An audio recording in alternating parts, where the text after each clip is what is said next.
Make the weirdest face you can, like for the like for the thumbnail. You gotta do it for the thumbnails. What's with the hands? Why are the hands getting thrown up?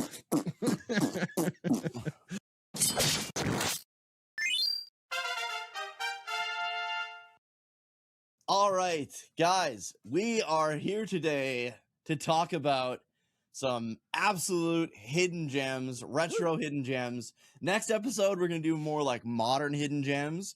This episode, I really wanted to focus on some retro hidden gems. And these are hidden gems that we grew up playing that we never hear anyone ever talking about. Don't take these games away and be like, these games are fantastic. These games are good to us. Maybe.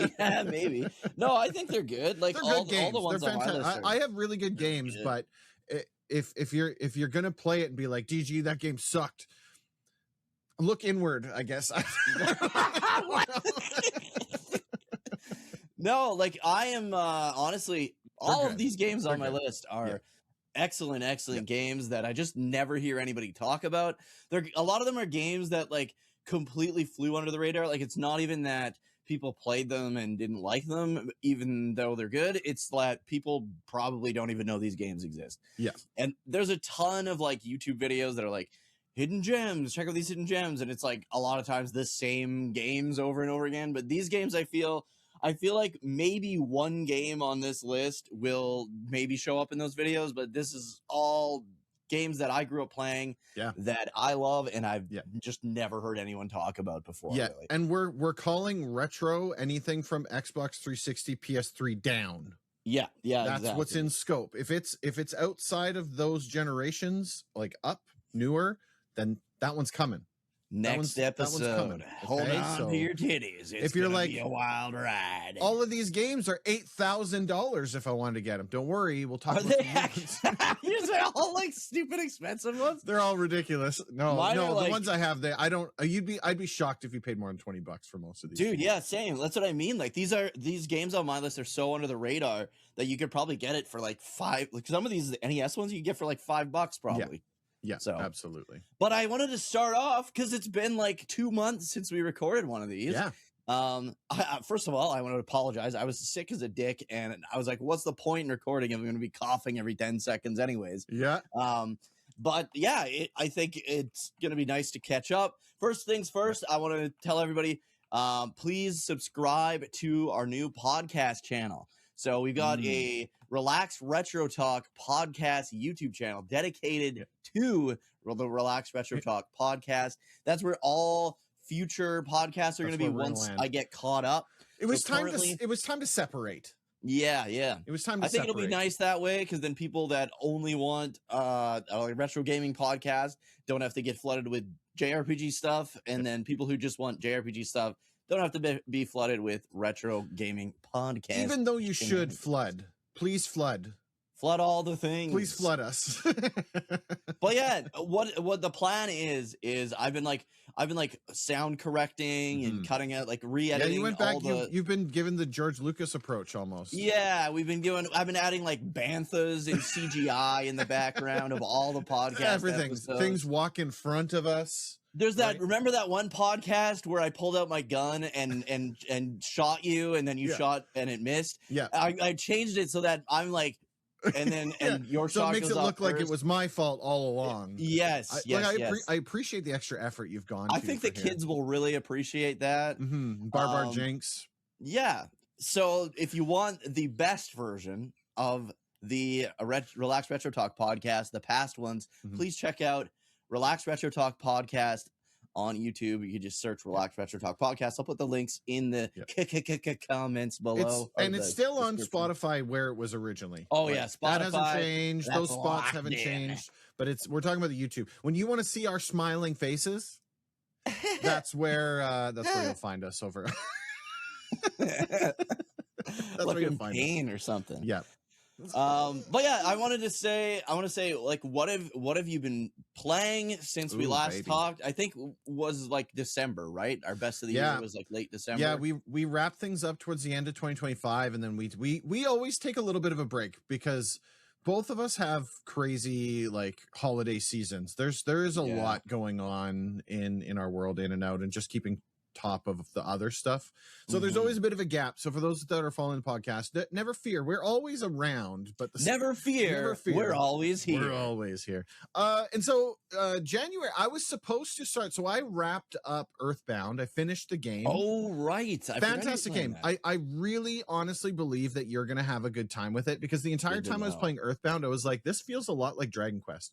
There's a lot of areas where it's like, this feels a lot like Dragon Quest. So I think you're going to enjoy it, right? There's some parts that are real janky, but I remember watching your first Mother playthrough. It's nothing like that. Okay. The hardest parts, the most like difficult, you need to follow a guide for this. I didn't follow a guide at all.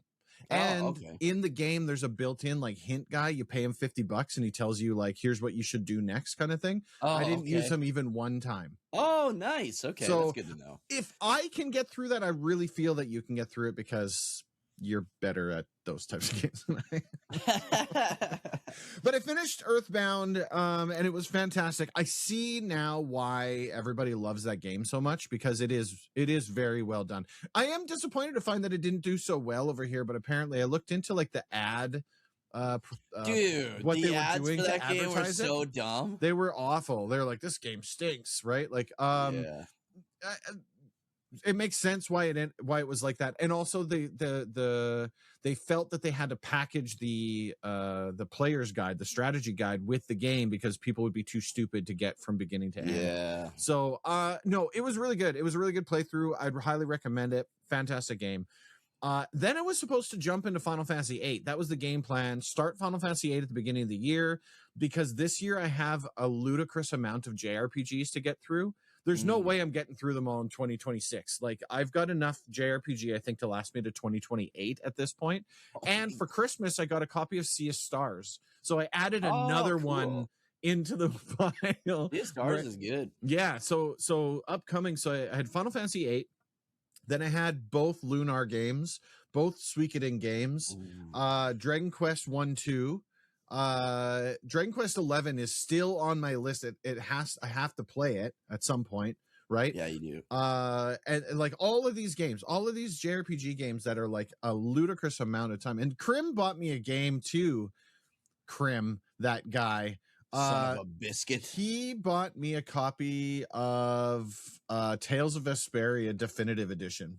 Oh, He was like, you need to play this game, because he watched me play Visions of Mana. And he was like, I think you'll enjoy this game. And I was like, dude, don't buy me that game. I don't have enough time to play all of these games. He's like, no, I'm going to buy it for you, and then it'll just go into your list. You can play it whenever you want. I'm like, it's like 3 years from now. He's like, that's fine. Bye. So anyway, thank you, Krim. I appreciate it. Even though I haven't played it, it's not quite on my list yet. So anyway, Final Fantasy VIII. At the same time I was about to start Final Fantasy VIII, a person I work with, a friend of mine, invited me to this like hardcore Pokemon race that they do. Yeah. And as someone who, I would say, lightly played Pokemon, like I've never been a hardcore Pokemon player. I didn't really understand what I got myself into. What this was a Pokemon Fire Red randomizer Nuzlocke speed run, basically. Whoever can get to be the champion is the winner of the race. Okay. Right. And so for anyone that doesn't know the rules of like Nuzlocke and stuff, Nuzlocke is basically, you can only catch the first Pokemon on any route. So when you walk out of Pallet Town and there's that first route, you catch the first one that you encounter. If you miss that Pokemon, tough, you don't get a Pokemon here. If that Pokemon runs away, tough, you don't get a Pokemon here. Right. If your Pokemon faints, it's dead, and you box it for the rest of the game. It's gone. It's out of the game. Right. And if all of your Pokemon faint and you white out and go back to the Pokemon Center, you start your run over again. And that happened to a guy in the race. He got all the way to the Elite Four and whited out there and had to start his race over again.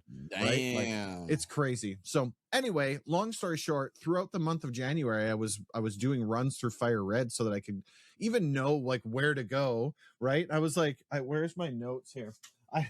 I was tracking freaking like here's where you go through Seafoam. Here's where you go through the mansion. Here's where you go through Victory Road, right? Here's like a move set that I need to have ready to go. Yeah. And tracking that kind of stuff. And it was really cool. I got to say, as somebody that doesn't do a whole lot of Pokemon, that made it really fun. I honestly think that you'd really enjoy this too, because not so much from the chaos and the rule sets and stuff, but just the fact that you're in a room with like 12 other people who just like playing video games. And it's just like this kind of back and forth. So anyway, so that's the Nuzlocke side of the house. Then what he did was he randomized everything. So the encounters you come across are all random. The Pokemon the trainers have are all random. The Pokemon that the gym leaders have are all random. The Elite Four and your rival, all random. And they're not random where it's like he throws a Mewtwo down against your freaking like Pidgey.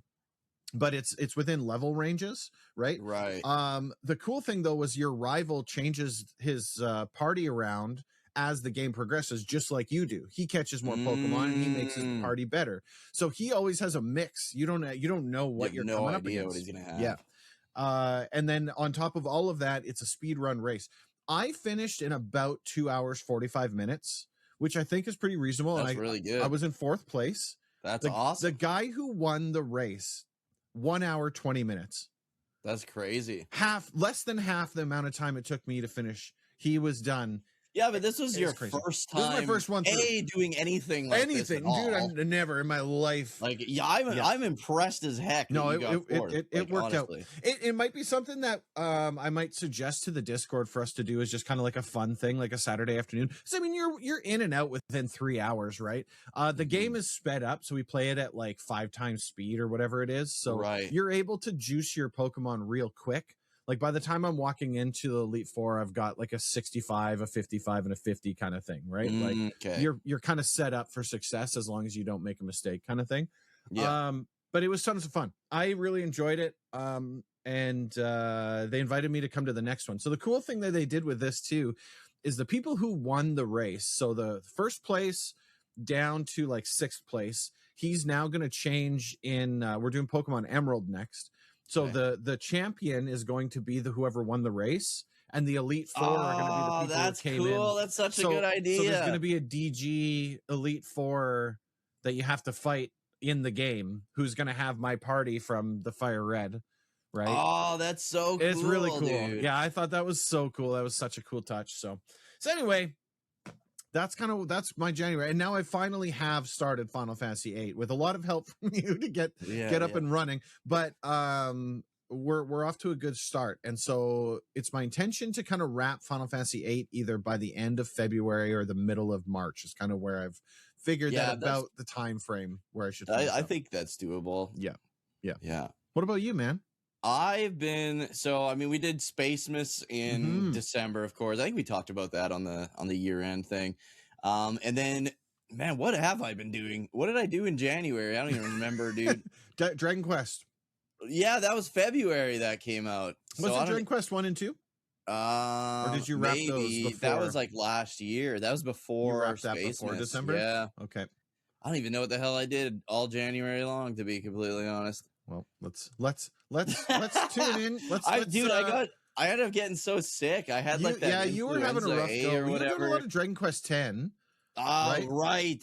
We were gonna do. Okay, here's what I did. I was gonna do East 4, like the remake of East 4, because I really enjoyed East 3. It was so good, like the Oath and Felgana.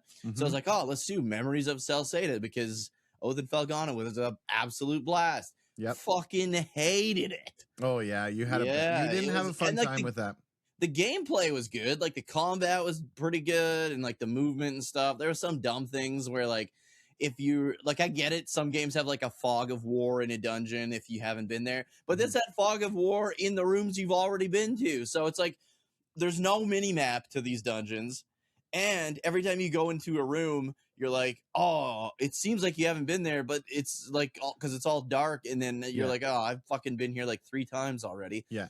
It was just like one of those where the fuck do I go kind of games. A very frustrating experience. Yeah. So I ended up dipping out. Yeah. I did get a little ways in. And like I said, I thought the story was pretty good. And like the premise was good. I'm looking at your history, your streaming history. You did part 1, 2, and 3. It looks like you put in about 10 hours. Yeah, like I gave it the old college You try. gave it a good amount of try. I tuned in on that last stream when you were basically saying that you were done with it, and we were trying to dissect multiple guides because none of them could really tell you where you were going to go. When you've got a dude, fuck that, man. Yeah, and so it was Dragon Quest X for the rest of it, and then and then I was like, dude, I want to finish Dragon Quest X version 6, and I knew there was no point in starting something before Dragon Quest VII Reimagined came out. So I kind of made Dragon Quest X my main stream. Yeah. And man, there's some good, cool shit happening in Dragon Quest X version 6. It just gets better, right? Oh man, it's so good. But the thing is, so we're recording this on Friday. This will go up on, I think, Thursday of the following week. I generally don't like to break my Saturdays. I like to keep them as my Dragon Quest X days. But I think this Saturday I'm gonna Dragon Quest VII Reimagined it because I just want to keep going, man. Yeah. I gotta tell you, I'm shocked that you're able to hold back as much as you have, because like you were streaming with Fates, and I was like, dude, if I got a game that I was that hyped for, I'd be like, I'm sorry, all I'm doing is this until we're done. Yeah, you do get like burnt out. I feel you got to take a break. The same game all the time. Sure. Like, I guess another game I've been playing a fuckload of Battlefield 5. Oh, really? Like a lot. Oh, really? So like before bed, I'll play like an hour of Battlefield 5, like pretty much every night. Like just on the PS5 or? Yeah. Good. It was a free PlayStation Plus game for like a while back. And I don't know why I wanted to play it. I was like, I want to play like a World War II game. Sure. So I played through all the story, and I generally don't play multiplayer because I'm like pretty bad for the most part at first-person shooter games. Apparently, I'm like pretty fucking decent. Dude, at Battlefield is so much fun. We were doing a lot of Battlefield 1. Battlefield 1 was good too, and but I just played the story in that one. Yeah, I was really bad at the multiplayer in that one. I'm gonna have to check and see if I got Battlefield 5. I wouldn't mind jumping. You probably do. It was a free PlayStation Plus game. Yeah, but usually, man, I've been like, dude, and I'm like on my team anyways. I've only been like at the end of each round, it shows like the top 4 players. I've only been in that I think twice. Okay, but on my team, I'm usually like top 5 or somewhere in the middle. Yeah, if I have a bad round, I'm like in the middle, like not the bottom, not the top, but the middle. Oh, I love it. But I'm a sucker for multiplayer first-person shooters. The only reason I don't play more of them is because none of my friends play them anymore. Like, I used to be all in on like Call of Duty and Battlefield and Half-Life and Counter-Strike and Team Fortress and like all of the games. And I got to tell you, I fell right off of them because nobody plays them anymore. Yeah. And I don't like playing with random people. Nothing against. There's a good amount of people who are really awesome out there. No. Fuck you, random people. but the vast majority of random people are just terrible people, right? Like, you make one tiny mistake and they light up and they get right pissed off. It's like, dude, I'm just trying to have a fun time. I'm not here to be a professional freaking esports Battlefield 5 person. You know what I mean? Like, I just want to like kick back for an hour before bed and just play for fun. Like, I don't need someone screaming at me about that. The great thing about playing on the PS5 is there's zero of any. No voice comms. Yeah, you'll have like the odd person on voice, but I've never heard anybody actually say anything. That's great. That's a feature, not a bug. Yeah, dude, it's great. But yeah, dude, it's been a good time. Like I said, I don't normally play multiplayer. That's definitely not I would have, if you wouldn't have said anything, I would have never said that. Someone would be like, Dukey's playing Battlefield 5. Like, unlock all the weapons and stuff. I think the best part is that because everyone's like EA is generally pretty bad for loot boxy stuff. Sure. But all the like loot boxy stuff is most of it is stuff you can earn, and it's all like cosmetics anyways. Can I give you all the gun unlocks are from you get like in-game currency from like doing challenges and stuff. And then all the and then like levels and stuff. Okay, because you've got your job classes and your weapons, and they all have their own levels. Yeah. I'm gonna give you the hottest take I think that I've delivered yet this year. I don't think EA is the worst game company anymore. No, Not I even don't think close. so either. They're not good. They're not. No, don't get me wrong. Yeah. But in my opinion, the absolute. So let me give you the runner up. The runner up is Ubisoft. Oh, I would say Ubisoft is the worst. The worst is Activision Blizzard. Oh, really? What do you mean? They just fixed Overwatch. Fixed Overwatch, man. They dropped the 2. What are you mad about? Everyone says they loved Overwatch. Now it's Overwatch. Dude, I can't. They're trying so hard to recoup the audience again that they put out a apology video. I hate to call it expansion pack. Oh, they put out an update. I thought you were gonna say apology video. Apology video. Well, I mean, they should turn on the webcam. We are very sorry for what we have done to Overwatch. Bobby Please come back. is not here anymore. No, they went so far that they're trying to pull their audience back that they released a new class for Diablo 2. Oh, the game that came out in 2000. Holy shit. They put a warlock class in Diablo 2. A night elf mohawk? Night elf mohawk. Dude, they have completely self-destructed so hard that they're trying everything they can to bring people back. So everyone left Overwatch for Marvel Rivals and for other games. Oh, yeah, I guess. Marvel Rivals is the king in that gaming area. And they were like, oh, crap, we lost all of our players. How do we get them back? Let's drop the 2. That'll solve I know how you get them back. All right? Similar strat to what they just played, but this will work even better. Yeah. You change Marvel Rivals name to Overwatch. Dude, like, for real, I gotta tell you, man, I never in my life, if you would reverse time 20 years ago, okay, 2006, 2004, 2006, and you were like, I come from the future, Blizzard will be the worst gaming company in the planet, I would laugh so hard in your face. Really? That, like, because they were at that point in time, the dawn of like World of Warcraft and StarCraft 2 and all of that. Yeah. Dude, they were probably my favorite gaming company of all time. I would have paid any amount of money to buy any of their games. Straight up. No questions asked. Oh, it's a new Blizzard game? Buy instantly. Now I'm like, oh, it's a new Blizzard game? What is it on mobile? How much money does it cost me just to open? Do you not have phones? Like, dude, for the epitome that of was kind of the turning point. Hey, yeah. Like, man, oh man. You not have phones? Right? It's hilarious to think that in 2026 we're like, you know what? EA is not that bad. Yeah, I know. And it's not because they've improved, it's because everyone else everyone got so worse. worse. EA's just like, yeah, we kind of suck, but we know it. We're at least willing to admit it.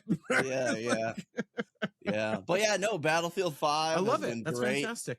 I've never played Battlefield 6. Don't know if I have any interest in Battlefield 6. I don't really like the modern shit. I couldn't tell you anything about any of those games anymore, other than they all seem to have those like battle royale, like what is it, Warzone? Oh yeah, there is a battle royale mode in this one. I've never played it. No, and I'm never interested in those games. No, it's just never appealed to me. Yeah, I don't like that shit. But hey, free game that you found in your back catalog that you're having a good time with. That sounds like a great time. Win-win, baby. When you were listing off all the games, man, like I know you mentioned it in one of your YouTube videos, but like I can't think of a time as a gamer that I've had more games to play than now, right? Like my stack of games is so unbelievably huge that there's no possible way I can play them all this year, probably even next year. That's why when like the new announcements come out and the games are kind of I'm like, well, whatever. I still have like a bunch of games. I don't even play. care if there's a shitty. Yeah. That's like, so last night on my stream, everyone was like, so what would you rate the state of play? And I was like, I don't really even care. Like, I'm glad Metal Gear Solid 4 is going to be playable off the PS3 finally. I'm glad Peace Walker is going to be like, I love Peace Walker. Metal Gear Solid Peace Walker is my favorite.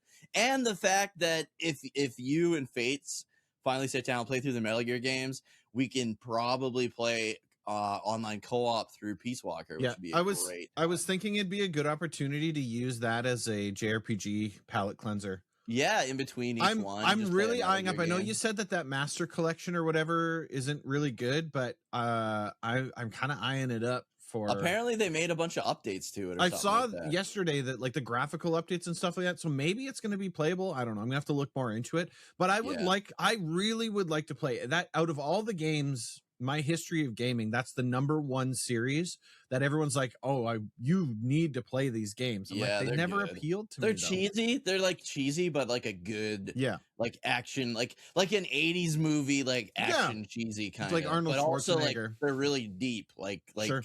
There's a lot of like, it's good. The writing's really, really good. We'll see. I know that the Volume 1 collection, I see it on PNP Games every now and then for like $10, $19 or something. For 10, like to me, that's a no-brainer, even if it's not the best version of it. But yeah, the only thing is like I would give Metal Gear Solid 1 a try, but I don't stick to like the original, like the Metal Gear Solid 1. Sure. Yeah, I'm always willing. I'll do the same thing like what you did with East. I'll give you like 3 to 10 hours depending on how rough it is. If you can course correct in that time, I'll finish the game, no sweat. I finished it one time, that one. I usually quit after or during the there's a something Vulcan Raven fight, which is like the first boss fight. Right. And that's about as far as I usually get. Unbelievably heavy on the espionage, the first one, isn't it? Like, well, they all are sneaky, but it's like the first one is Cell levels of sneaking in the first one. Well, it's because you don't have in Metal Gear Solid 2 and on, you can aim down the sights of your gun, and in Metal Gear Solid 1, it's always third person. So you're like, so it's like Resident Evil style. Yeah, it's not Resident Evil style, but it's like top down almost. And and you're like, not the best. Tough, a little bit. I think that's what it is. It's not that the story's bad. It's that it's hard to play.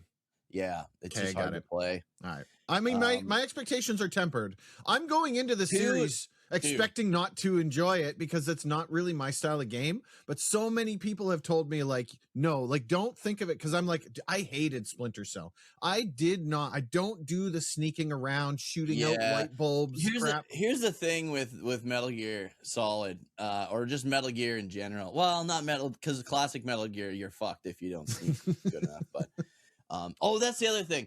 The only shit thing about like the Metal Gear Solid series is oh man, I wonder if I should do it. Whenever you figure you're gonna get to it, I have there's like an official movie they made that like goes through the events of Metal Gear 1 and 2.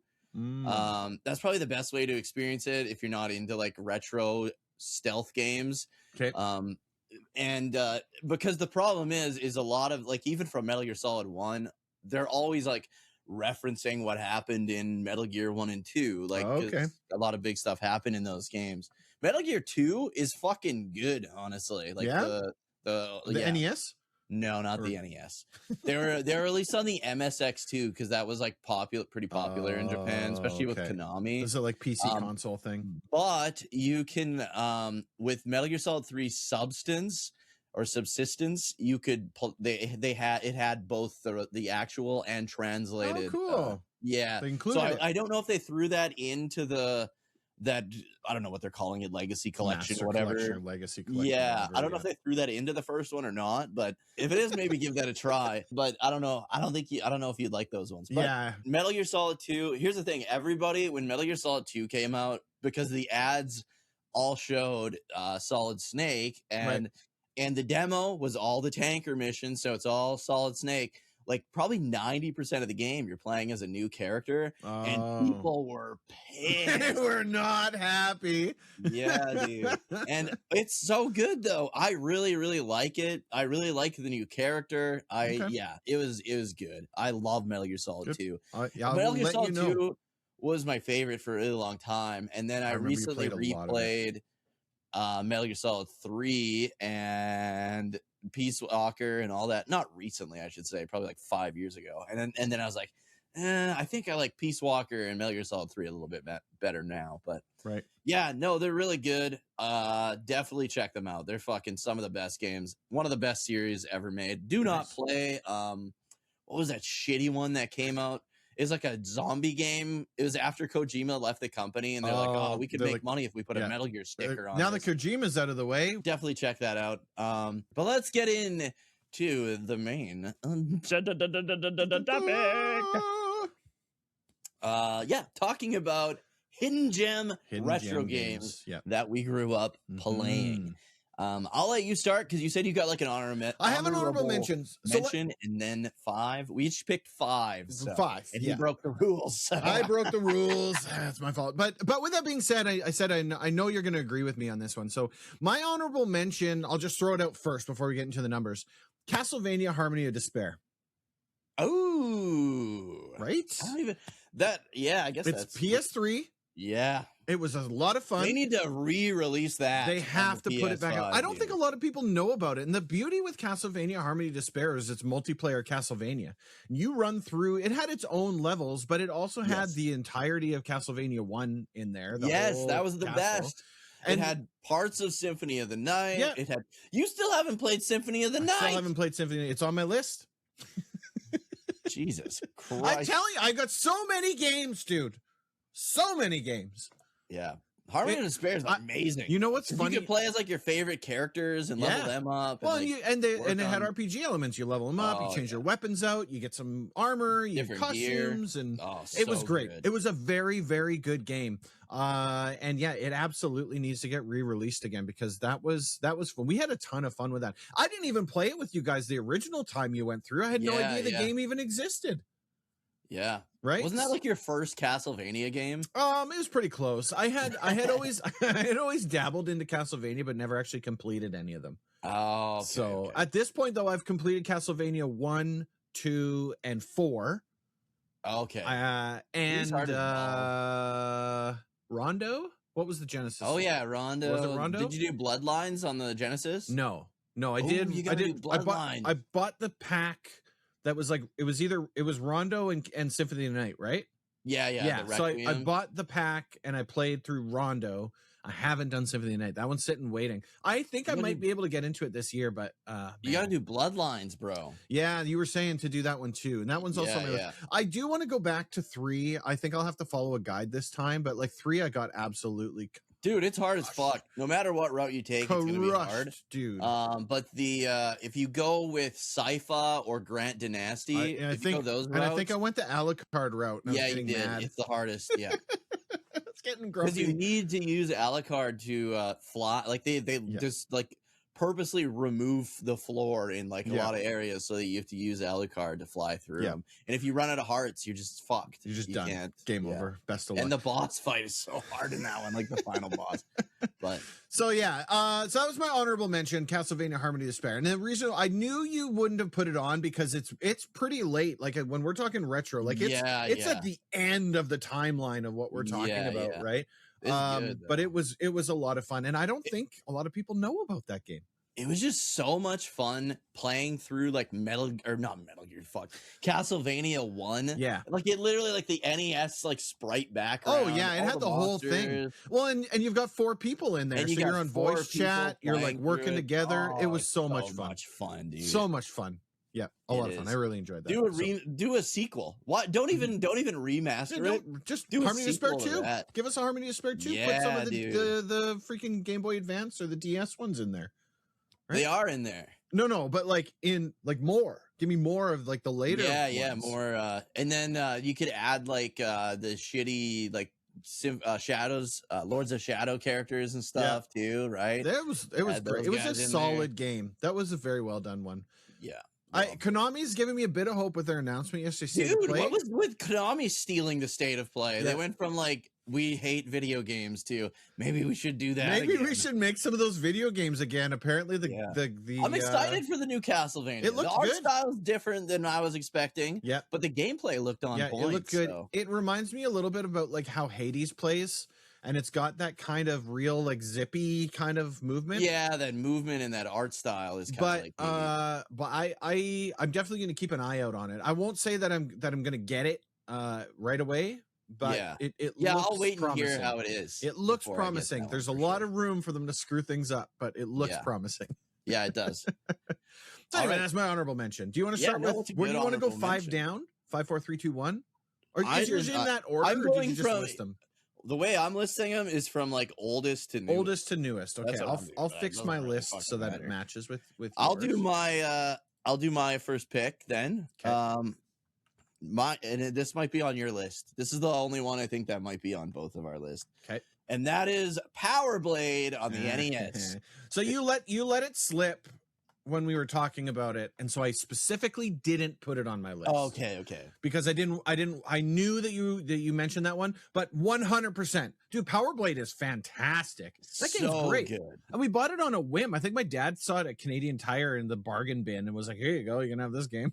Dude, it was like the main character was basically Arnold Schwarzenegger. It was Arnold Schwarzenegger, right? So we knew what was up.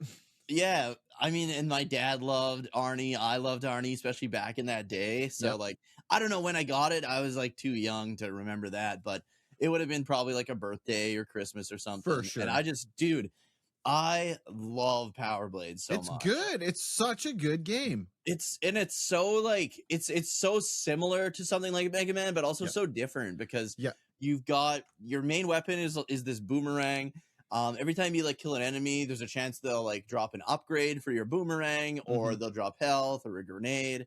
You can also get what's called the power suit, which lets you throw the power blade, which is like that big fucking thing. And oh man, it's so good. Oh, it's great. And when you get the power suit, you can take 3 hits before you lose the power suit. It's just it's awesome. I would say it was inspired by or influenced by Mega Man, for sure. It's very Mega Man like, but the levels are way more complex because you have to the levels are like it's almost like a fucking Metroidvania, really, kind of, right? Absolutely, dude. But all the levels are like self-contained, so you'd go to like, just like in Mega Man, you select what level you want to play, right? Like sector 1 through 5 or 6 or something like that, and then you would select that level, but that level is like a whole big area, and you have to find the contact who gives you the ID card so you can get into the boss room. Right. And that's in every level. And I just, man, like the story's pretty damn good for like an old NES game. The gameplay is absolutely spot on. Oh, it's great. The character work is good, and the boss fights, like the boss designs and boss fights are so damn good. I've played through that game so many times though. Like I know all like the cheese strats. I know which wall. There's like a wall you can jump through to get to the one boss way quicker. Oh, for sure. Did you know this? Do you know the grenade trick or not really? No, I don't think so. So if you hit up on, I can't remember if it's you throw the grenade and then hit up on the boss door, or you hit up on the boss door and hit the grenade button at the same time. So the grenade with regular enemies will kill everyone on screen, right? If you're overwhelmed, throw a grenade. If you throw it at the same time you go through the boss door, it one-shots the boss because the grenade animation's still playing. Nice. And it's you can like skip all the boss fights. Just basically really cheese strats. Yeah, but it's so good, man. Yeah, fantastic. Yeah, it was a great game, and it came out like late in the NES. Like that was when I did most of my NES gaming, because that's when I got my NES, was like probably after the Super Nintendo was out, really. Yep. We didn't have a lot of NES games, but we did have that one. And like I said, I think my dad found it in a bargain bin somewhere. I just bought it on a whim. Like it was cheap. So damn good. Yeah, it was so good. And like most people, I think it's getting a lot more popular now. Yeah. Well, as people go back and dip into the retro catalogs, they're finding like, hey, this game's really good. I never heard of it before. Right? Yeah. And it's one that not a lot of people have. They did make a sequel, and I think it sucked. Like it didn't. It wasn't as good. Wasn't nearly as good. No, something must have changed behind the scenes, because it wasn't even really. It doesn't even really play the same. Like they did add a slide. Like they wanted to be more like Mega Man, I guess. I don't know. They added a slide, but I think with Nova's character sprite, the slide doesn't really work. He's kind of like tall. Yeah. And the level design was a lot shittier in the sequel. Whereas I felt the level design was perfect. It was very well done in the first one. Yeah. Absolutely. And all the levels were so different too. Yeah. I think that was like a good idea. Everything was like kind of like, that was like the era like in the like early 90s where everything was like bioroid, like biological androidy. Yeah, dude. The cybernetics. There's a lot of that shit in there. Absolutely. Supercomputers and it was good. So good. My number 5, I only have one NES title on here, and it is Star Tropics. Oh, that's a good pick. Is you introduced me to Star Tropics, and it's funny because the box art on the game and like when you look at that game, it doesn't match with how the game plays, right? Like you fire that game. I like the box art though, but don't get me wrong. It's just it doesn't make you think it's the type of game that it actually is. Yeah, right. Yeah. Well, it would be hard, like because back then you literally could only unless you had like a subscription to like Nintendo Power magazine, you just had to go off the box art. I think that's why it didn't sell very well. Like it is good looking box art, but you would have no idea what kind of game it is if you just looked at the box art. And phenomenal game, absolutely. And not only that, not only phenomenal game, but they did a lot of things with Star Tropics that other games didn't. Like for example, the letter that you had to dip into the water that came with the game, right? Which was almost kind of a form of copyright protection in a way. It was, right. Like, it's so cool, man. Like that was actually a fun game. That was actually just to prevent the rental industry. Yeah, Japan was like hardcore, like trying to prevent people from renting their. They wanted you to buy the game. They don't want you to borrow it. But that was what that was. Fantastic game, great story. The gameplay was fun. I liked whipping the yo-yo at people. Like like if there's you were different like weapons. Like if you were a Zelda fan, this one was right in your wheelhouse because it was like Zelda but better. I would say so. And it had like a lot of like JRPG elements when you're not in the levels. Yeah, like you go into the town and you go talk to everybody. Yeah, talk to the townspeople, find out what's going on. And the whole game premise is your uncle went missing and you're trying to figure out, like, find your uncle. Yeah, where'd he go? What happened to him? Yeah, and it's good, man. It like incorporates all kinds of like cool and crazy stuff. One of the weirdest things about that game is you are on like a fixed grid. Yeah. But have you ever played Zoda's Revenge, like Star Tropics 2? No, I know you've asked me to get into it a couple times. It's on my list, but so Zoda's Revenge is probably my wife's favorite game of all time. Right. She absolutely loves it, but it is really hard to go from Star Tropics to Zoda's Revenge, because Zoda's Revenge, you're no longer on that grid. The grid away, right? But the levels still look like they're designed for you to be on that grid. Okay. So it's very hard. Like I find it hard to like line up my jumps and stuff. Right. Whereas in the original, I know I'm going to jump one. You're locked in. Exactly. Yeah. I know exactly where I'm going to be landing. I get it. But yeah, it's I prefer Star Tropics over Zoda's Revenge, but they're both really good games. Fantastic. Zoda's Revenge is all about like time travel and stuff, whereas the original, I don't even want to say what it's about. No, because it's a game you got to play, dude. Star Tropics. Last time when I bought my copy of Star Tropics, now I bought it a long time ago. I don't know if it's changed, but I think I paid $1.50 for it. Like like it's not expensive. It wasn't that long ago where you could get it dirt cheap. Cheap, right? So I mean the cost of retro games has skyrocketed so much, but it's still within ratio, right? Like compared to some of those other games on the NES, you should be able to get a copy of it for nothing. You would think so. Yeah. The other thing, I should actually bring a thing up and check the prices of these as we're looking. I've heard the retro gaming market is actually coming down. It is. Yeah. That's what I've heard. Yeah. Which is fantastic news for those that want actual copies of it. Star Tropics loose price. So these are all Canadian dollars, okay? Canadian, it's going to be a little bit more expensive. So it's like 1,000 Canadian dollars is like $6 United States dollars. If you get the loose cartridge, it's priced at $15. Oh, that's good. That's right. Yeah. Complete in box at $62. So I mean, like, no sweat, man, as far as it goes. It's a good game. I think you're good to go, right? Game. Let's check Power Blade since I got this open. Ooh, I bet Power Blade will be pricey. I feel like Power Blade a lot of people know more about now. Yes. So the PAL version of Power Blade, $29.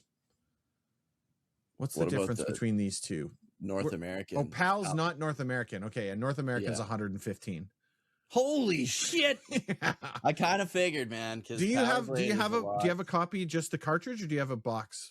Mine just the only box games I have on the NES would be like Dragon Warrior 1 and 4. So the complete price, if you have it in the box, man, $315. $300. Yeah. So it's a good game though. Yeah. Your Dragon Warrior 4 complete in the box, by the way, complete price at $450. Yeah. That's about what I paid. I probably paid like $4.20 or something. But it's you can't put a price on Grail games. I'm a firm believer in that. Yeah, If that was like one of my like white whale. so Like I holy need this grail. game, and they're already NES games are already miserable to find complete in the box because everyone chucked the boxes, right? Well, and the boxes were like that soft Yeah, cardboard. same with shit, Super right? Nintendo. Super Nintendo boxes were made of the same material. Yeah, So and the Genesis N64. and Master System were right all along, the Dude, the whole way. Genesis started to do the fucking I cardboard box shit at know. the I'm end. glad that they died. Yeah. The plastic boxes was the smartest thing that they ever did. Now, with that being said, it ticks me off that you buy loose cartridges for those systems, because that means you had the hard case and you're like, nah, I don't need this, and you chucked it in the trash. Yeah, no doubt. Like an idiot. Got rid of those. Son of a bitch. Those are perfect. But yeah. No, Star Tropics, fantastic game. What about your number 4? No particular order, when I say number 4, what I mean is we both came with 5 and they're in age order, not ranking. Yeah. This one and the next one are 100% under the radar. Maybe you've heard of this one because it's a game that exists, and I feel like any game that's like a movie game or a property game, like, you know what I mean? Like a show game, everybody knows exists, but would never really think it was good. I'm not going out of my way to get it. Yeah, The Little Mermaid on the Nintendo. Really? Yeah. It's so I knew good, you dude. liked that game because you said your mom got it for your sister or something, right? I don't even know. I just no, it was my auntie, like, so my cousins had it. Okay. They had it, and then I don't know if I just borrowed it and didn't bring it back one time, or I don't know. Loose copy of Little Mermaid for $19. It's good, dude. Nobody knows it's a good game. So keep it a secret. Love to see it. But I see a complete in box one of it on eBay, sold January 29th for $36. No way. Yeah. I would get that game complete in box. Yeah. For $36. $36. Which I gotta tell you, I mean, for a boxed version of a video game, an NES title, no and less. It's a good one. You know what I mean? Like, you can get shitty boxed games for like no money. Yeah, the vast majority of these complete in boxes are 36 is definitely on the lower end, but they're anywhere between 40 and $60. Hell yeah, dude. It's so good. So the thing about it is it's unlike any game I've ever played before. Right. You're under the water, under the sea even. And you have like a little tail whippy thing that shoots out bubbles. Okay. So you would like, it's kind of like if you took Bubble Bobble, made it a like platformer-esque shoot 'em up, and also made it like, yeah, I don't know. It's its own thing. Hey, that's cool. And you know what's cool is those OG Disney games were pretty much good games. Yeah, it was made by Capcom. Yeah. They were all made by Capcom. Yeah, most people played Aladdin, The Lion King, right? Like those games. DuckTales. Most people played those ones. I completely agree with you that Little Mermaid would be one that flies under the radar for sure. Yeah. Darkwing Duck is something I would have put on here, but I feel like everybody knows Darkwing Duck is incredible on the NES. Yeah, it's basically Mega Man, but maybe better. A lot of those Capcom games were Mega Man, but better. They were so good. The Little Mermaid, though, you swim through, like, there's a ton of different levels, and they're all really cool. There's like an ice level. You fight like a walrus boss. But you can like brush the bottom, like you use your tail for everything. Okay. Right? You can brush the bottom of the sea floor, like the sand or whatever, and you find like items. What? Found a fork. Yeah, you find items, usually like shells, and if you throw the shells into these chests, the chests will open up, and then they unlock like power upgrades. So you can increase the speed of your attacks, and the power of your attacks. Heck yeah. There is like a bunch of weapon, like items that you throw at enemies. There's also you can use just your tail to shoot the bubbles at them. Right. There's like small puzzle solving elements in there, but for the most part, it's close to like a free moving shoot 'em up is honestly what it feels like with like actual like level like the levels are a lot better because you're not just going sideways through space shooting things. You're like navigating. You're like in one level you're in like a sunken ship, right? So you're like navigating around. You go up like the stairs, and it's good. It's a really good game. I really like the boss fights are really good. My favorite is probably the ice level. You're under the ice and there's like a walrus guy and you have to like he's shooting like ice blocks at you, and if you hit them you can throw them back up at him. It's like, I guess a good way to describe it is it would be like a side scrolling shoot 'em up, like space shoot 'em up, right, with Bobble Bobble and Super Mario 2 elements. Like it's yeah, like cool. it's really good game. I really enjoy it, and I always have. Yeah, I played it as a little kid. If it wasn't for my cousins all being girls, I probably never would have played this very game. unlikely. There's no way, dude, there's no way that game lands in my house and someone doesn't like beat me up and make fun of me for it. You know what I mean? Yeah. It's such a fun game, dude. I want to get Little Mermaid. And the levels, they're all like really good. Like there's such a variety. Like you've got your standard underwater level, you've got your like in a sunken ship. Right. There's a like underwater volcano level. There's, like I said, the ice level. It's just so good, dude. The final boss fight is insane against Ursula. Right? Like, oh man, it's a good game. Awesome. Check it out, guys. Yeah, absolutely. My next one. Hang on a second. My next game for the Super Nintendo. Super Bowling. Oh yeah, dude, I got it in the box. Even that's how much cool. I like this game. Okay. This game. Did you buy it in the box? No. Jason gave this to me for Christmas one year. Oh, when I was collecting retro games, because he was getting me box games. And like at the time, I just looked it up. This is worth $60, which I think is still pretty decent for like a box game. Mm-hmm. I'm positive he paid like $10 for this. Probably. Right? Like, it's like not worth much. But this game is stupidly fun, right? It is absolutely stupidly fun. If you've ever played it, it's like an arcadey bowling type. Yeah. But you select like the weight of your ball, you select the character that you play, and the characters throw the ball differently. There's 2 male, 2 female. There's woke. Sounds pretty woke. Super, dude. And like it was just it the reason why this game is so much fun to me is every time we would be saying, my grandma lived a half an hour away from us where you live now, right? Yeah. My grandma lived in that city. And so every now and then we would go and spend the night there. And we had our Super Nintendo in her basement. And anytime we stayed overnight there, that meant that our parents were going to let us rent from the Video Superstore, which compared to the video rental place in our hometown was like, it's as if you like go to a small town grocery store and then go into like a freaking Walmart. Right? Honestly, so like our like video game or video rental store is basically like a gas station. It was like a gas station. It was one like wall in the gas station. They had like 8 games. With that being said, dude, I kicked my whole computer. With that being said, it still was awesome to be able to rent things. Oh, absolutely. Where we were. But when we went into the city, we went from one wall of video games to every video game you could possibly think of. Yeah, exactly. Right. And comparing a gas station, dude, with video games on one wall, to a blockbuster, basically. And so we would always do the same thing. Number one, we would ask if we could rent a Sega Genesis instead of a video game. And we would want the Sega Genesis with the Ninja Turtles, Hyperstone Heist. And Sonic the Hedgehog, because that's what we wanted to do, but very rarely would they actually ever go for that. And then our fallback was Turtles in Time and Super Bowling.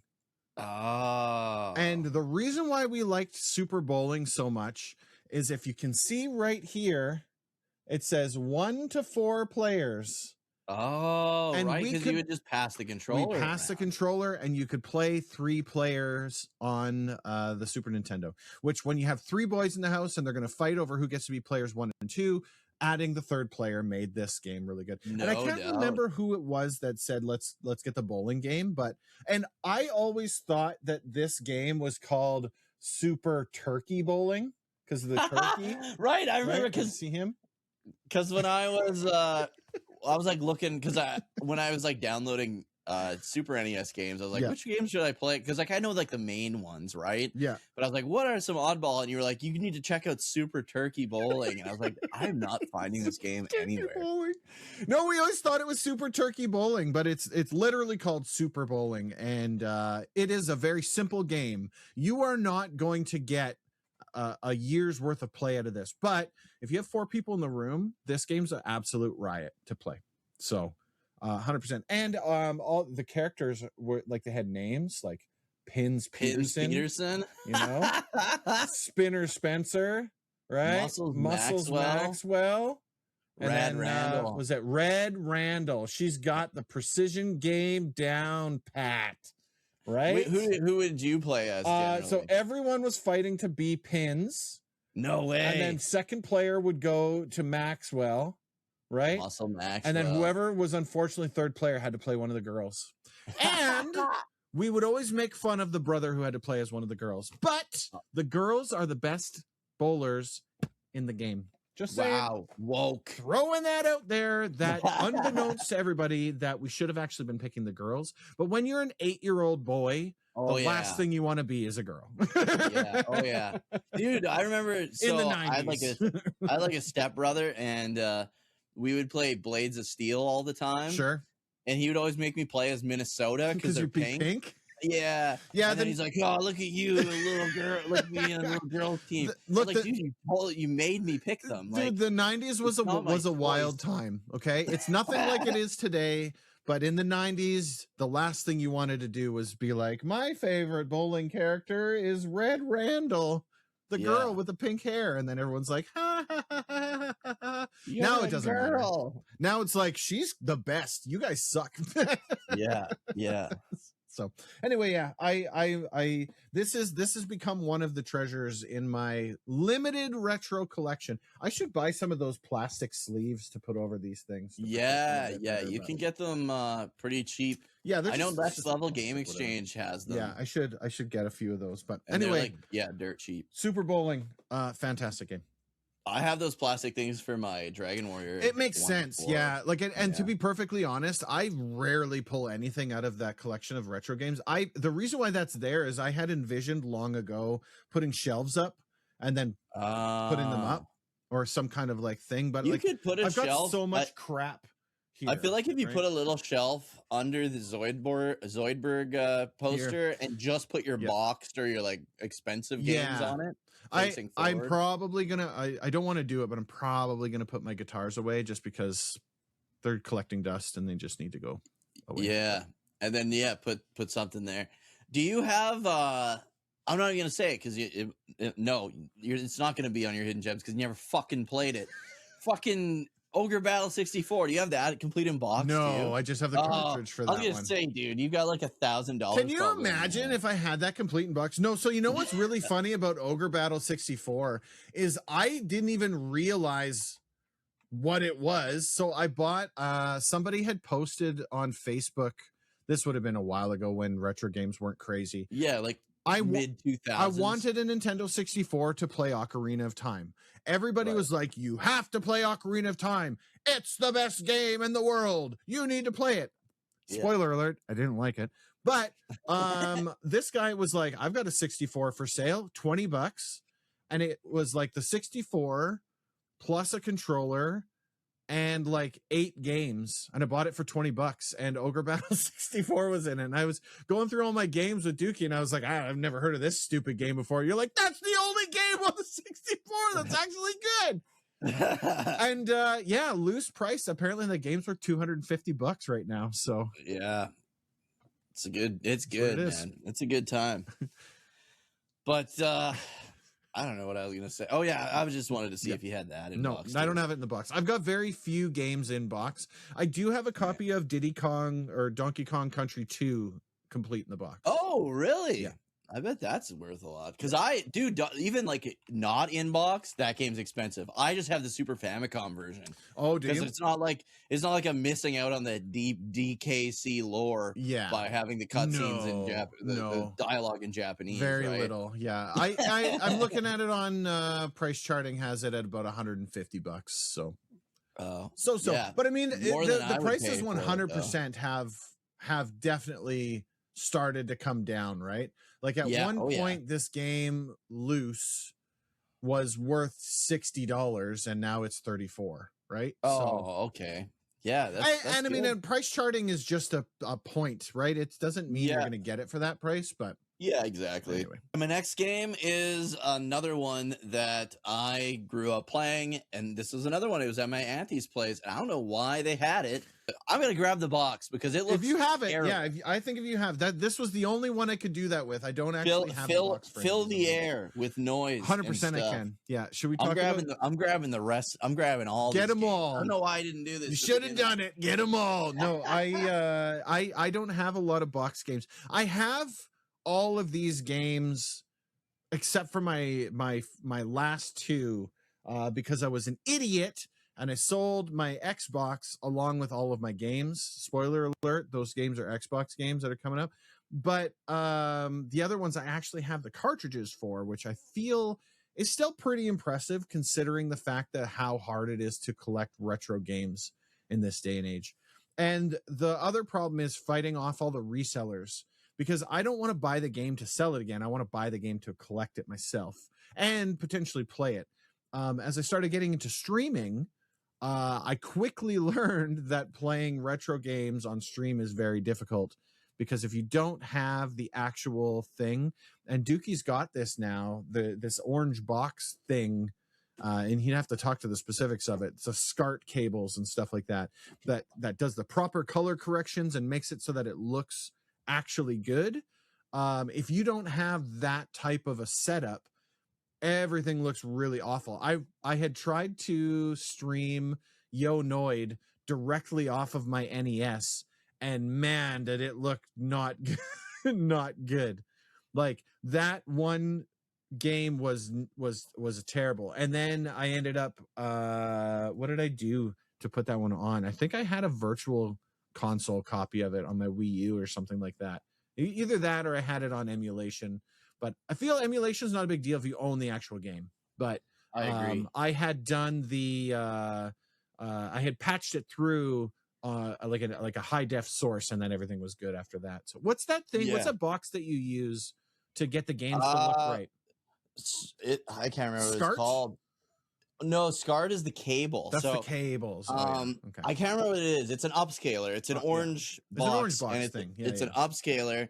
It takes like retro game outputs and upscales them. You can go to 4K. This one doesn't do 4K. This one goes up to 1080p. Yeah. They looked great. Like what you were showing. They looked amazing, awesome. Dude.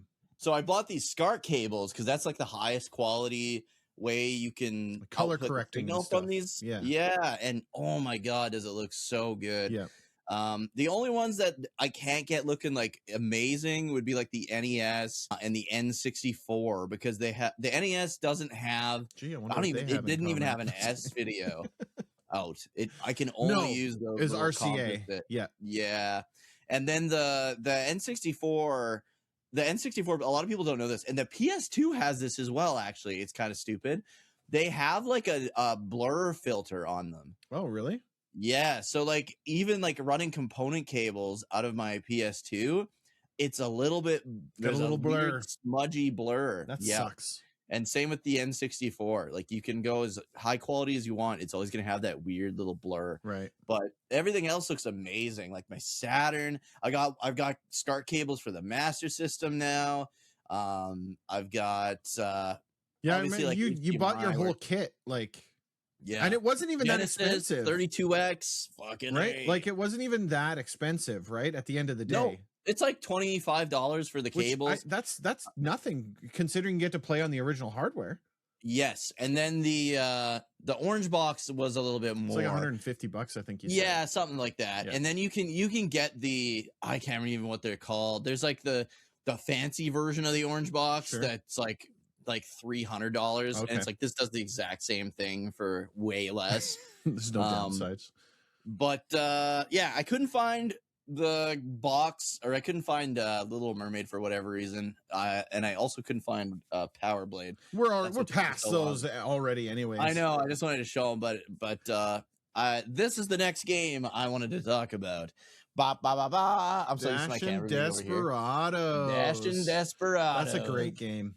It is, but who's gonna buy this off the shelf? Who sees the fucking this cover and is like, oh man, that's a game I want to play or purchase? I played the shit out of Dashin Desperados. It's a good one. It is good, and it's so again, it's so unlike any game I've ever played. Yeah. In my before and after it, like I've never played another game like this. And that was one that you could like you're competing with each other through the Yes. level, right? So there is a single player mode where one guy plays as the cowboy Person dude, A. and then this is the bad guy, the yellow hair blonde guy. That yellow-haired, lily-livered, you know what? And the whole point of the game is like you're competing to win this girl in the background's love, basically. And you do so for the most part by racing. Right. And it's not vehicle racing. It's like if you took platformer, like an action platformer, like Mega Man or so. It's not like Mega Man, but you know what I mean. like it's a platformer. Yeah, if you took a platformer and turned that into a game where you have to get to the end of the level first. It's like side scroller beat 'em up meets race meets platforming. Yeah, it's super and cool. You can take a swing at the other guy, can't you? Like you get weapons that you like throw at the guy, and you can like set off traps so that if he's right behind you, like if there's like a dog, you can like jump on the dog to piss it off, and then they'll run and get the guy behind you. You can grab there's like a hornet's nest. Oh yeah, grab that. The hornet will chase the other player until it hits them. The single player is really hard. Like if you play through the story, the PC's relentless. Yeah, and you got like boss fights against the guy. Like he's in like a Jeep in the one level, and you have to like blow up the Jeep by like running after him.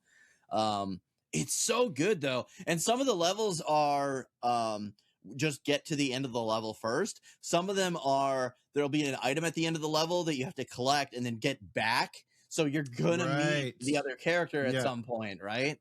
Even if you got like a big lead and he can like mess you up pretty bad.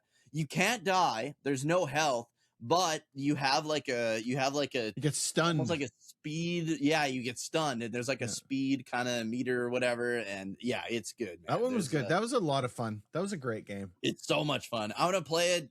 I know me and Fates always do like our co-op things. I want to do like a night of just Dashin Desperados one of these nights, because a lot of people have never seen this game in action or at all. No kidding. It's so good. Yeah, value for complete in the box, $81. That's good, man. And the other thing is, again, such a good variety in stages. You've got like your city, you've got the jungle, there's like what else is there? There's like your desert level, lava, like it's just got everything. Yeah. And the multiplayer is so much fun because it's basically the single player, but you're racing against a friend, right?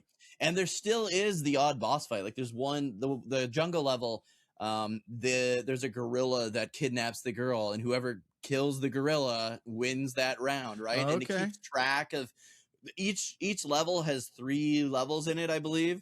And so whoever wins 2 of those 3 levels wins that stage. Right. And it just keeps track of all that. You play through all 6 or 7 stages, and it's so fucking good. There's also a mode where, because there's so many like different games, like there's one where you have to collect the most pearls, for example, and these clams will surface. You have to jump on the clams and grab the pearls, but some of the clams you'll hit and a spike will come up and get you, or you'll get electrocuted. And then there's one where it's like, this penguin stole my necklace, so you have to chase down the penguin, and whoever kills the penguin wins that round. It's so good. And on top of all of that, years after I initially played this game, there's a UFO game inside of this. It's like it plays kind of like Asteroids, but with 2-player UFOs, and you're like going against each other, and it's super fun too. It's like a whole game hidden inside the game. Love it. It's the game inside the game that counts. Yeah, it's so good. Dashin Desperados on the Genesis. That's a good one. Grab a friend. Probably don't play it single player because it's really fucking hard. I don't think I've ever beaten the single player mode. Play it with a friend. That's the best way to go about play it with a friend, man. It's so good. The next one on my list was the Flintstones, The Treasure of Sierra Mad Rock. Oh, do you remember playing that one? with I us. played it with Bubs Yep. because he wanted to play it. And it's the same. It was the same reason as with Super Bowling. It was another one of those ones, except that one we would rent from our hometown. They had a copy there. And it was like you do stages, but you rolled a dice, right? And it was this rock, and it would tell you where you go on the map. And you had to get all over the map and go and collect things. And it was kind of like a board game, but kind of like a board game, but like you also play like like platforming levels and other stuff like that. Yeah.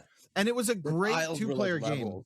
Yeah, it was a fantastic 2-player game, and that one was just good. Oftentimes those types of games, it was really hard for them to be good, right? Like, Simpsons games and like all of those, like those style. But this one was really good, and I think I gotta say, I don't think any of the Flintstones games were bad. I think they were all kind of good. The one I always played, and I actually own this one on the NES, is the Rescue of Dino and Hoppy. Yeah, that one. It's so hard, but once you get used to it, I can get pretty far. I don't think I've ever beaten it, but I like the basketball mini game. In between each of the stages, you play basketball. It's so good. It's like a pelican is like the net. Has his mouth open. Yeah. It's a living. I mean, I don't have anything bad to say about it. The reason why it's on my list is because it's just a fun game. And to be honest with you, most people probably would have looked at it and been like, man, or like the Simpsons and that, or I don't like the Flintstones, and then that's it, right? Yeah. But it wasn't like it was so heavy Flintstones that like, unless you watched the show, you wouldn't know what was going on, right? You got Barney and Fred in there, but really it's a platformer with board game elements to it, which it was just really fun. It is a great 2-player game. I remember you and Justin playing that one, and I think you guys finished it. If you didn't finish it, you definitely made some progress. You had a fun time. Yeah, we got pretty far into it. I don't think we finished it because we were planning on like doing another stream of it, and then it just didn't take place. But we got pretty far. Great game. Definitely check it out. That one too. Let me see here. Flintstones. That one is loose copy at 110. Holy shit. Complete in the box at 550. Holy. So with that being said, I think that was towards the end of the Super Nintendo's lifespan. And not a lot of people would have bought it, right? So they definitely had a copy at the rental place. We rented that game a lot, and it was fun. It was a fun game. Yeah, dude. The ones, all the Flintstones games I've played have been just a blast. No, they're hard. Like the other ones, that one's not super hard, which is nice. No, that's why that's one of the biggest reasons why we played it so much. Yeah, but the ones on the NES were stupid hard, but were really, really fun. Absolutely. My next pick is this one here is probably on a lot of Hidden Gems videos, maybe Rogue Galaxy. Okay, yeah, on the PS2. You wanted me to play that so bad, and then when I finally was like, okay, I think I'm gonna give it a try, you're like, it didn't age very well. No, it didn't. So most of it did. The story, fucking amazing. The characters, fucking amazing. A lot of like the concepts, like the world and everything, so good. What didn't age well is it's definitely like, have you ever played like Dark Cloud 1 or 2 or anything like that? No. It's the same company, but the problem is the dungeons are massive, and it's like you can get lost. You're spinning in a circle a lot. No, because it maps itself out. Like it's one of those like it auto maps where you're going. Right. But it's so like there's only 2 dungeons that I feel like really suck ass and did not age well. There's I don't remember what it's called. There's like the 2 towers. You're going up a floor, and then you're going over and up, over and up, and up, and you do that for like, I feel like that dungeon takes like 2 hours, and it's just walking, and you're in the same fucking place, and it's like, oh my god, it's like trying to watch a Lord of the Rings movie. just everything walks. That's all that happens. It is, But this dude, it is such a good JRPG. If you are a PS2 JRPG fan, gotta play Rogue Galaxy. Made by Level 5, same guys that did Dark Cloud 1 and 2. They did Dragon Quest 8. Level 5 was on fire back on the PS2, like just cranking out the hits. And Rogue Galaxy is one of the best. I think one of the coolest things is it's like a pirate game, but it's also like a Star Wars kind of game. Yeah, it's got some It's sci-fi all elements, mixed right? into one. Yeah. One of the most hilarious things is this is the spaceship. It's like a big It's like an old pirate ship. Yeah, dude. That's awesome. It's so cool. And then oh man, it's a really, really good game. This was my favorite game for a little while. You were trying so hard to get me to play that one at the time, and at that point in time I didn't have my PS2 anymore, and I was like, well, I don't have a way to play it anymore. And then when I got my PS2, I was like, dude, I got to get Rogue Galaxy. You're like, no, don't do that. Yeah, I feel like Dark Cloud 2 has aged better than this one, right? But I feel like everybody knows about Dark Cloud 2, right? Whereas Rogue Galaxy kind of goes under the radar. The Dark Cloud games are amazing, for sure. Like, I shouldn't say the games are amazing. The first one has aged like shit, but the second Dark Cloud is really good, right? And so is Rogue Galaxy. But I would say the second Dark Cloud has aged a lot better. Justin played Rogue Galaxy on your recommendation. He enjoyed it too. He was it's so good, dude. Yeah, you're kind of like a space bounty hunter, right? And then the story just takes off. Yeah, and it's so you can get a copy of it. According to this, you can get a copy of it for about $40 in the box. Oh, that's good. I just remember it was always in Walmart, even long after the PS2 was done really being a thing. You could always get a copy of Rogue Galaxy for some reason. Interesting. Gigi's came to deliver his top 5. She came to deliver a message. You got a secret? Oh, you want food? Food. I didn't know he fed you. The next one on my list is for the Xbox, and it is Jet Set Radio Future. Oh, that's a good one. I played the crap out of Jet Set Radio. When you were stepped away to get your box, I don't know if you heard or not, but I had these games, and I was an idiot, and I sold my Xbox and all of the games for it at the time to get my Xbox 360. And so that was a huge mistake on my part. And I actually, out of all of the things that I've ever done, right, I sold my original PS2, the one that I got for such a great deal. I kind of regret that too, but not nearly as much because I've got one of those slim ones. But out of all the things I've ever gotten rid of, my OG Xbox, I regret that every single day. I wish I would not have gotten rid of it because I had so many of those good. The thing I loved about the Xbox is it is the console that bridged the gap between an offline console and an online console. Yeah, really. Xbox Live came online about halfway through its life cycle. So when I bought it, playing games online was not an option. When I sold it, that's all it was. Right? Yeah, really. And then by the time the 360 came around, everything was online. So I really, really regret selling my Xbox. The reason why I'm bringing all this up is Jet Set Radio Future, I bought completely randomly. I had never heard of the game before. I didn't know anything about Jet Grind Radio? Yeah, the first one or whatever. I never heard anything about it. I knew that the game existed, but I didn't know anything about it. I don't really like the first one, to be honest. And I still haven't played the first one. I still don't really know anything about it other than it's the prequel to Jet Set Radio Future. But it's on the Dreamcast. The soundtrack in Jet Set Radio Future, the art style in the game, and the way that it played, it was just so good. And there's a spiritual successor out that I've got on my list of games. Oh, that guy with that head. He's got like a... Yeah, it's called Bomb Rush Cyberfunk. Yeah. And you probably have a copy of this. Stream it. Yeah, you probably have a copy of this because they gave it away for free as a PlayStation game. Oh, I was about to buy it, and then I said I just posted it in the Discord, and Krim was like, "You better check to see if you don't already have that because they just gave that away for free." PlayStation Plus thing. Sure enough, there it was. So I was like, "Okay." So I added it to my list of games to play this year because I really, really enjoyed that game.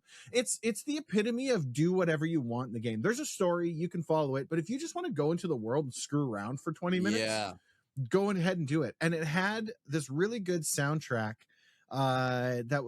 it's a perfect kind of representation of where I was at that point in my life. Like 2001 or 2002, whenever it is that era, right? So a fantastic game. If you've never played it and you have the means to do so, I think it's been re-released quite a few times on various I wonder if they ended different. up on Steam or anything. Yeah, like I that, think you but- can pick it up pretty easily. I don't think it's too much, but price charting has it as loose for $20 and complete for 75. So It's one of the 4 Xbox games I own. Yeah, and that includes Xbox 360 for sure. And I mean, So- yeah, it's very good. So I would recommend it. If you've never been, give it a try. It's peak Sega, like It is. arcade. That's like, style. you could always tell every Sega game, and I say this to everybody when I'm talking about Sega, you could tell that they always were like, we want to put fun first. Like Yep, the game and the absolutely. way it plays and stuff, whatever. But if the game is fun, it goes out here, right? And so all of those, like the Jet Set Radio Future, Shenmue, Outrun, Afterburner, like all of those games, all of those Sega arcade style games, it was like, no, we want you to play this and be like, that's a fun game. Yeah. Maybe it's not the deepest game, but that's a fun game to play. We enjoyed that one. That was great. Yeah, exactly. Yeah. Maybe not Shenmue. That's more like Shenmue. Shenmue is one of those games I always wanted to play but never did because I never had a Dreamcast, and by the time it came around to other consoles, I was kind of like, eh. Yeah, But and quick time events aren't my playing thing. the Yakuza games, Yeah. honestly, because Shenmue is kind of like a. I get it. I respect it. I respect what it did, Sure. but it's like a shitty. Wasn't version Shenmue of like the Yakuza game. creator of QuickTime events? Yeah, probably. Like I don't actually. remember. Like it could have been a little bit before then, but it was really what like put QuickTime because that's all the Yeah, game it was probably QuickTime is. events. I Basically, don't remember right? QuickTime events before that. The earliest game I remember with QuickTime events would be like God of War. God of War and was what I Resident was Evil thinking, 4. but that would have been after. That would have been after Shenmue because Shenmue was like on pretty Dreamcast. early. I That's think, on the 99, Dreamcast. 99.99. 99.99. Dreamcast. Rip Dreamcast, Rip. boys. Rip. All right. Next up, I've got. Is this your last one? This is my last Okay, one. just to make sure I was on the same. Yep. I've got. You already mentioned it actually just a couple milliseconds ago. Outrun There it is. 2006 Coast to Coast. This game is so fucking good. I own this on like every console. I should have grabbed the Xbox. The Xbox one is the best way to play. I it remember you because saying that's the why graphics you are have better. your Xbox, right? Yeah, And you have the It's a big Xbox reason version of why. it in the box. I do. I do have the Xbox version. I have this version. So I have it no on joke, PC. dude. The I just looked it up. The Xbox version. Guess how much it's worth right now? I don't know, $110. $450. Holy, I paid $110. The I last thought one that was sold pretty expensive. 3 days ago for $457.80. Holy shit. It's a good game. Now that I've got like my component cables and that upscaler though, this looks good on, Okay, there on you my go. TV. Yep. So I prefer the PS2 version, but I think the Xbox Probably one just for the probably controller, runs I better. imagine, more so than anything else. The problem with the Xbox One is I don't have an original Xbox, and the Xbox 360 has like a weird hissing noise in the background when it emulates it. But visually, it's incredible. It's all the This snakes. is- What's that? It's all the snakes.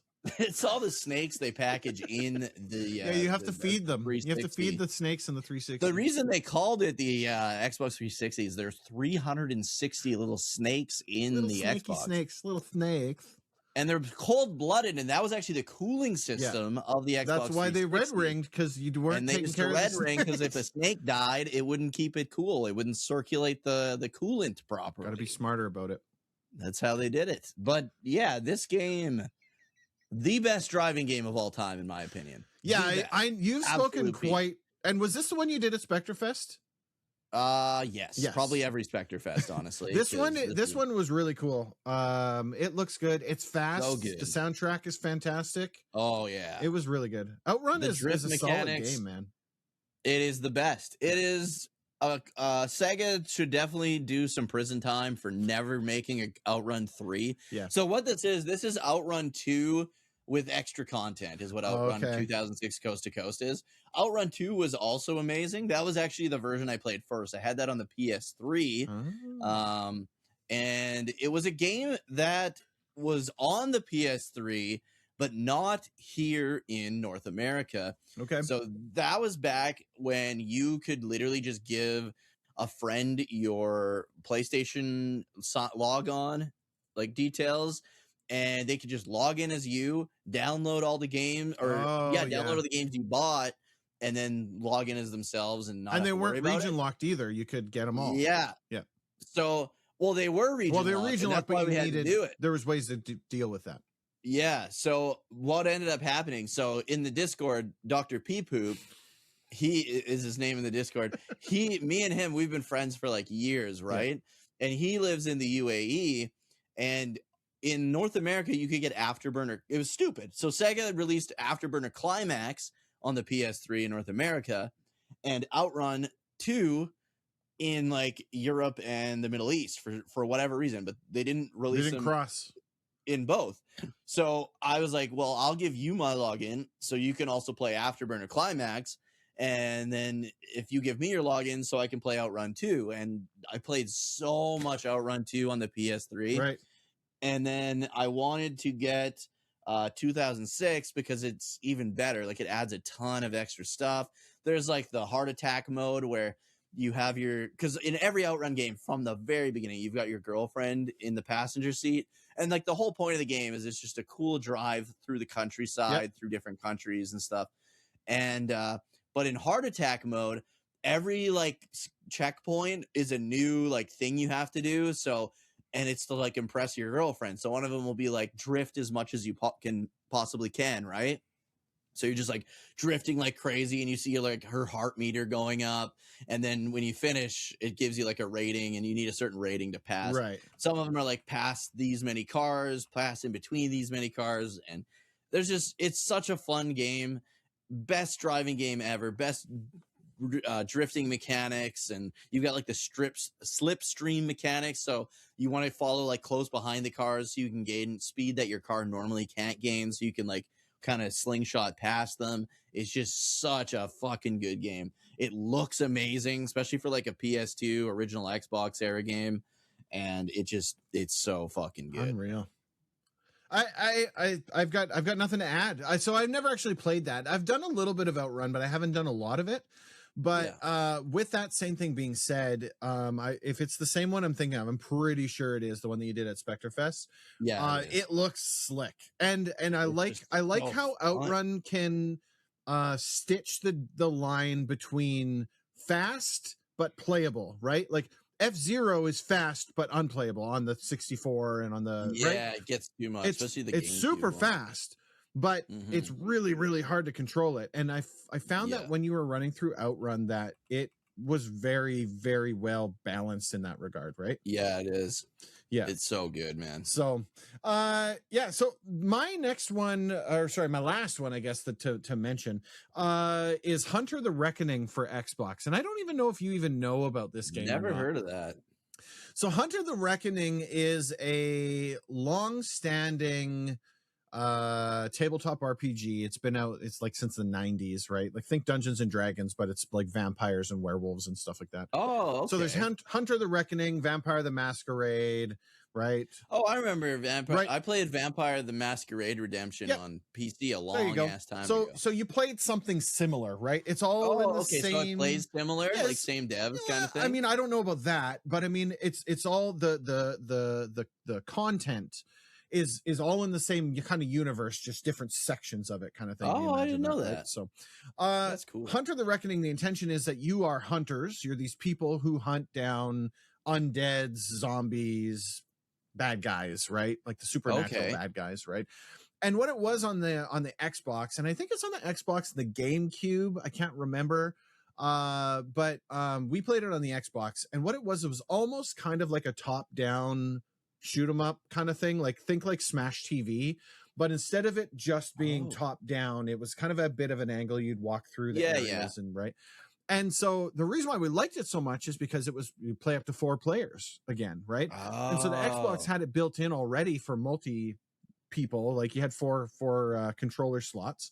And we put a ridiculous amount of time into that game, and it wasn't like, I don't remember it being like this is a fantastic game, you must play it. It was still kind of like a beat 'em up type of game, but it was just really, really cool. And they made a sequel called Redeemer or something like that, but it was much worse. Like it wasn't as good as the first one was. But it was like there was a guy who was like the preacher. There was like the biker kind of guy. There was a girl who had a katana.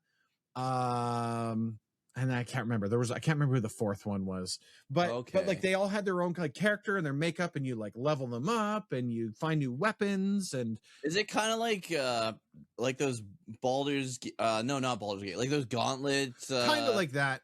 Sort of like that. Like it had a story to it. It wasn't just mindless beat 'em up kind of thing. Oh, okay. But it was really cool, and it had like it kind of has like just tilting barely onto that horror element of things, just a little bit, because it's set in the world of like I said, like vampires and werewolves and zombies, and ghouls and stuff like that, right? So, really, really awesome game, and a lot of these games, the reason why they're on my list is because for multiplayer purposes, right? We didn't do a whole lot of single player games because oftentimes what would happen is someone would like Jason would buy the game, and if he's playing a single player game, we would constantly be in there harassing him, bothering him.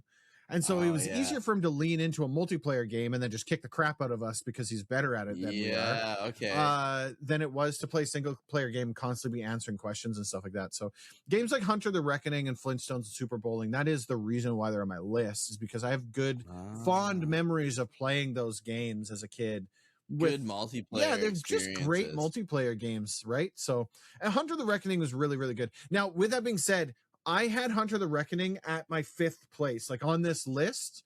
It was not like it's not my number 1, right? So I think it's really important that we point out that these are just in chronological order, because if we're ranking games, it's definitely not my number 1, but it is a very, very, very fun game. Like is that one, like any time where we would have like what you, me, and Fates did for Trials of Mana, Hunter the Reckoning would be a great game to play like that. Right. Like a really, really good game to play like that. Yeah. Dude, I remember playing the shit out of the Vampire the Masquerade Redemption. For sure. And they've got like all these new ones now. Like I don't know what they're called, but there's like all these new Vampire the Masquerade games. Right. And I've never really seen them or played them, but I remember the Masquerade Redemption being really good. Yeah. And it was one of those, it's like a genre that's kind of dead now, but it's like it almost plays like an RTS game, but it's like a turn-based, and it's not really like RTS, but it's a elements. PC game where you'd move your character here, and then you'd do this, right? And then you would like change to a different character. My wife's home, so my cat's just like food. Gone. Yeah. But you would change to like the next character, and then he would like sneak up, and like I don't know. There was a World War II game like that, and I wish I remember what it was called. You guys tell us in the comments. And it's like I said, you have like 5 characters, and you have like a mission, and you've got to like sneak around, and one's like a medic, one's like a sniper, and it's like RTS style controls where you like click on the guy, click where he goes, and then he has like, you can see what enemies he'd be able to shoot kind of thing, and then the next guy will like sneak around. I don't know. Yeah. I don't know what genre that is and what game that is, but I really liked those kinds of games for some reason back then. Yeah, and they've never really appealed to me all that much, but I appreciate, like, they're fun to watch. Like, strategy games are super fun to watch for me, because you get to see like how people's brains work. It's right? Not an RTS game, but it controls like one. Like, I don't know how to describe these games. It's a genre like no games play like this anymore. That one might have to hit the list. This I gotta say, this list was really hard for me to narrow down, because I had a bunch, right? Like, I could tell you, like, Rescue Mission on Master System's another one that I think that one needs to be put out there. And then I just had another one in my head and I completely forgot it. I'm gonna try and look up what fucking game this is. Gonna bug me, dude. It's the closest thing now to that kind of gameplay would be like Baldur's Gate 3. Okay, but not really. Not quite in that space. I want to say it was a Company of Heroes, or is that just a first-person shooter? The Chronicles of Mystara Dungeons and Dragons arcade games also were fantastic. And you, me, and Finney ran through those once. Oh yeah, those were except good. We played the shittiest version. We played the bad versions of them, but they were great games. Those ones are super fun, right? There's so many great like lesser known dude, it is Company of Heroes. Company of Heroes, okay. Yeah, never I played think it. so. Never mind. This looks a little bit too much RTS-y. This looks different. I don't know. I don't know what it is, but If it's you know so what it is, good, tell man. us in the comments. Tell us in the Ping comments. us in the comments and be like, you idiots. It's insert name here. Yeah. If you've played Vampire the Masquerade Redemption, then you know what style that is, and it's like that, but it's a World War II game. love it. It's fucking really good. I love it. But yeah. It's a genre that I don't think exists anymore. But yeah, that's about it, right? Like there's so many good. The retro game area, man, there's so many good games. I didn't even touch the Wii. There was a couple decent games on the 64. I mean, none that I would put on my list, but like there's at least games that are worth trying out and playing on those, right? I think No More Heroes for the Wii is one that should have been on here as well. Yeah, right. But it's hard. It's hard. It's not really a hidden gem either. That's why I didn't put a lot of them on my list. And I'm like, is this really a hidden gem? And so that's kind of why I landed with what I had. But yeah, I guess another one I would say is what the fuck is it? It's on the PS3, so it would count. It's a Suda 51 game. I can't remember what the hell it's called. I've played it a million times. It was actually like my game of the year it came out. Oh, really? PS3, Shadows of the Damned, Yep, Shadows of the Damned. There we go. Fuck, is that a good game? So what that game is it's Suda 51. So he did like Killer 7 and stuff like that. Suda 51 is like the Tarantino of video games. For sure. Basically. No More Heroes. No More Heroes 1 and 2. Yeah. Yeah. Did you do 3 too? Did they do 3 too, or was that someone else? It was probably them, I'd imagine. No, it's not listed in here. Does it say Grasshopper Studios though? Oh, weird. Maybe they didn't do 3 then. But anyways, they Shadows of the Damned is Suda 51. It's also the guy who did Resident Evil 4, and keep in mind this came out like shortly after the Resident Evil 4 and 5 like blew the roof off of that franchise, right? And then it also has the guy that does all the music for the Silent Hill games, and it's just like, oh, really? Fuck me, is it good? The story is like crazy. Basically, this guy, I think he's a demon hunter, and one of the demons ends up stealing his girlfriend or his fiance, and so you have to go to, well, you're just like in the regular world going after them, but you end up going to the demon world to like chase them down and stuff. It's got there's a lot of references to horror movies too, like you go to the house from Evil Dead. Okay. Yeah, and it's really even got like in fact, one of the main things you interact with to unlock like doorways and stuff is, remember in the Evil Dead with like all the wall mounted like animal heads start like laughing and stuff. Those things are like the main way that you like go through doors. Like there's just so many like homages to like, I love it. Yeah. I love that kind of stuff. Yeah. The more of that, the better. No More Heroes 3 is Suda. Yeah, it is Suda 51. Yeah, I figured it'd be Suda 51. Grasshopper Manufacturer. So I think they changed their name. Yeah, that's his company. Yeah. Is it Grasshopper Manufacturer the whole way through? Yeah. No, because he was kind of like doing his own. I think he worked for like Capcom originally or something like that. But we'll have to go into that on another podcast or something. All this kind of stuff. It was really good studios, right?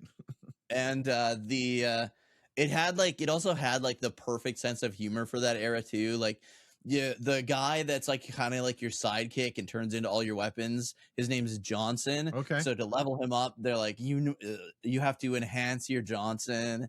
And the biggest weapon in the game, you take out these giant like kaiju, is the Johnson gets so huge and they call him the Big Boner, and it's like basically turns him into like a rocket launcher cannon thing. It's good. It's a good game. Oh, that's fantastic. Thanks for watching and or listening. If you enjoyed it, please remember to subscribe. Be sure to check out the podcast YouTube channel, Relax Retro Talk Podcasts on YouTube, if you want the best version of these on video. If you just want to listen, Spotify is the way to go. We are on Spotify, so be sure to review. I think you can give like 5-star review or some shit on Spotify. Honestly, if you find this on a platform, if you do the things to interact with it, like the likes and the subscribes helps and out a all the ton. junk. It goes a super long way to helping us out and helps new ears find our smooth, buttery podcast. voices. Exactly. Thanks for watching and or listening, guys. We'll be back. The next episode is going to be hidden gems on kind of modern After systems. the PS3. So anything after the PS3. I'm pretty sure mine are all PS4 games. Yeah, I'm gonna have reached a point where it's PS4. Well, I mean, PC is gonna have to be included in that list, or I won't have enough to talk about. For sure. Well, yeah. Thanks a lot, guys. Yeah. And we'll catch you in the next one. Have a great one, everyone. See you.